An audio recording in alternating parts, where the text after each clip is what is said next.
कल क्या होगा? वही होगा जो भगवान मंगल की होंगे। हम क्यों जाने कल क्या होगा? हमें जानने की जरूरत नहीं। राधा राधा राधा, जिस समय मरना है उसी समय मरेंगे, कोई काट नहीं सकता। वो पहले से लिख गया है। अमुक जगह अमुक घटना से तुम्हारी मृत्यु होगी, उसे कोई नहीं टाल सकता। अगर टालने वाली बात होती तो दशरथ जी तड़प करके राम जी के वियोग में प्राण त्याग रहे हैं, कौशल्या जी वैधव्य को प्राप्त हो रही है। ये सब क्या है? मतलब भगवान का विधान जो है वो पक्का है। तो जितने देर हम दिए खूब आनंद से जिए, नाम जप कर। संसार की टोटल यात्रा कष्ट की है और भगवान में थोड़ी यात्रा कष्ट की, इसके बाद आनंद ही आनंद है। संसार में आनंद का तो नाम नहीं, क्लेश ही क्लेश है। इसलिए एक बार थोड़ा कष्ट सहकर हिम्मत करके भगवान की तरफ चल दो। ये मत देखो कि कोई प्रशंसा कर रहा है या निंदा कर रहा है। अब तो चाहे गाली दो और चाहे आप प्रशंसा करो, अब हरि से प्रीति लगा बैठे तो लगा बैठे। अब क्या किसी की सुन, मस्त रहो।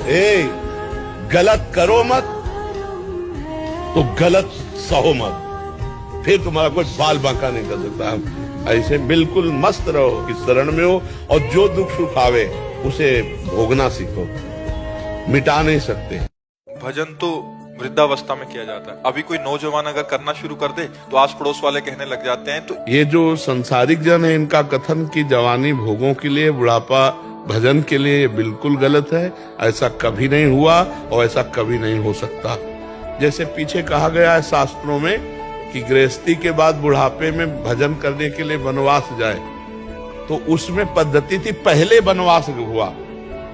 वनवास हुआ गुरुकुल में, ऋषियों के समीप, ब्रह्मचारी तपस्या पूरा सब सीखा, और फिर गृहस्थी में गए तो पूर्व का अभ्यास, वो चौथे पन में भजन में फिर लग गए।